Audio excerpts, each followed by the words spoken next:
if you're new to my channel, my name is Caroline and I am born and raised in Oslo, Norway. However, I live in San Diego and I'm now home for the holidays. And I thought I would take you guys along with me and show you how I balance marathon training while or during the holidays, and also in general how I balance marathon training with the jet lag. So let's go.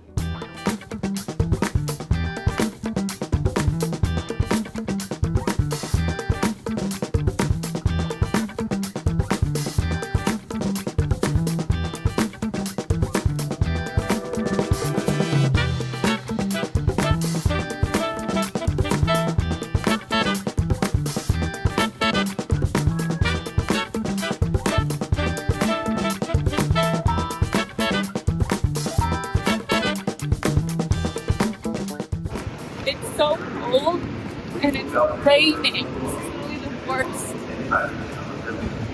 But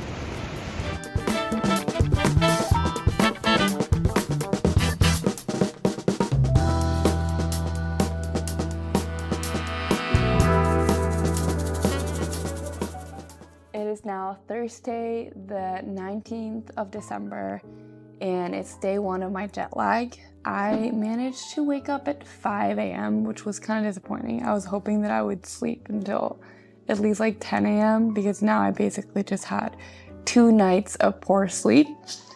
However, that is a very nice segue into my first tip for training during the holidays or in general while traveling, and that is to be flexible. I think as marathon runners, as runners in general, we love routine, and we probably all love the routine that running instills in us. I think that going into a holiday season, it is really good for our minds to be more flexible with this routine and then have that motivation to get back to that routine when the holidays are over. And I'm not saying to not get in your training, as we'll talk about later on in this video. Your training definitely should happen, but it should be more of my training will help me feel good and go into the holidays being my happier, better self, instead of this, I have to do my training or I'll lose all my progress. So what I like to do during the holidays or while I'm traveling back to Norway is I just like to be more flexible with my schedule. So for example, I don't have these set, I have to go to bed at 9 p.m. I have to wake up at 6 a.m. Instead, what I do is I will stay up later. I will prioritize being more social, and then I'll still prioritize sleep, but I'll sleep in more. And then I'm flexible with at what point during the day I do my run.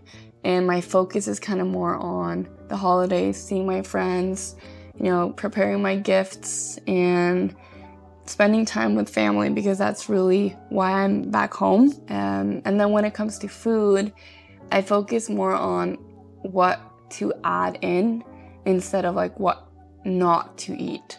So I very much enjoy all the holiday foods. I very much will still eat whatever like I'm craving, but I am mindful of, okay, I also do feel good when I eat protein. Protein satiates me. I also feel good when I add some veggies. I also try to not be like too hungry going into meals where I know that there will be like a lot of more calorie dense foods, especially if I'm having like a lot of desserts and treats. I am also more mindful of that those foods literally lead you to want to eat more of those foods, so I try to be like not too hungry going into those situations. My plan for today is to start off with some Christmas gift wrapping, and then I have a couple of meetings. I'm also going to make some content for Instagram, and then later on I will meet my best friend Sigrid, and then I'm going to eat dinner with my mom and watch a movie. And then I also have a 30-minute treadmill run, which leads me to the second tip I have for managing marathon training or running in general with the holidays.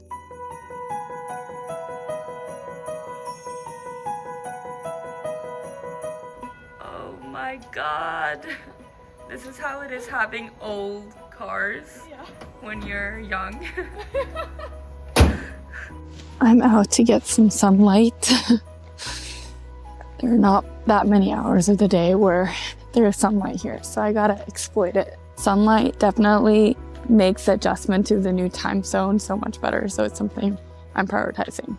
Tip number 2 is going to be to plan and communicate. So first of all, since I only have X amount of days where I am in Oslo, Norway, since I live in San Diego, and I only see my friends and family when I'm back home, I definitely need to plan very well to make sure that I'm seeing everyone and just have enough time. And in addition, I still do have my work, I still do have my startup satisfied, I still have my coaching athletes, I still have my YouTube channel, I still have my Instagram, I still have my sponsors. So I definitely still have to be on top of that. And how I'm able to do all that is through properly planning on my Google Calendar. And then the next thing is planning out then when I'm gonna have time to do my training sessions. So I make sure during the holidays, during my time back home in Oslo, I make sure that I first prioritize my family, my friends, and my work.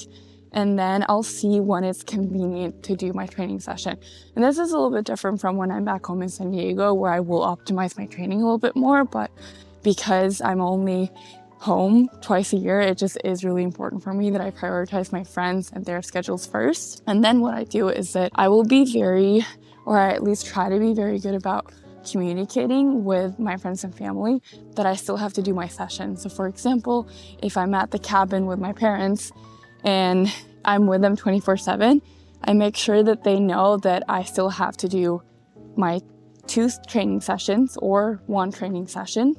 And then I ask them, when is a good time for me to do this session? And that way I don't feel bad about prioritizing my training. Another thing that I will do is that I'll maybe ask my brother if he wants to join me at the track. And it could be a time where we're together while I'm getting my workout in. So this is maybe something that you already do. Let me know in the comments, or if this is something that could help you feel a little bit better about prioritizing that time for yourself.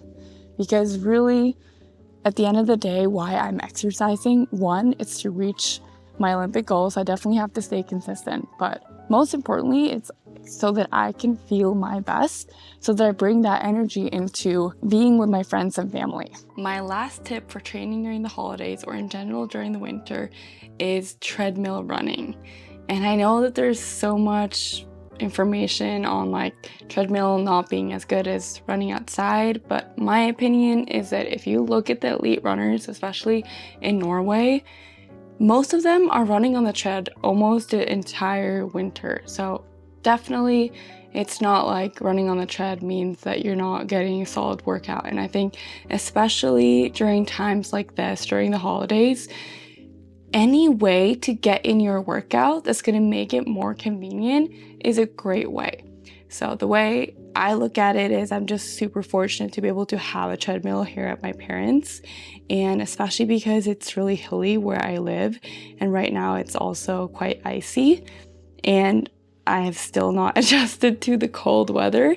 I'm just utilizing the treadmill, and the only thing I would say is that it can be more boring to run on the treadmill. So how I deal with that is I'll watch YouTube, I'll listen to podcasts. In San Diego, when I run, I will typically call my friends just to make it more enjoyable to run. Yeah, definitely don't feel bad about treadmill running. Now I'm about to do a 30-minute treadmill run. It's just gonna be 120 heart rate. The reason why I waited a little bit was because I just wanted to see how my body felt, because I have gotten this little sleep. I'm definitely adjusting my training. If you want a whole video on how I adjust my training based on the jet lag, I'm more than willing to film that for you guys, so let me know in the comments.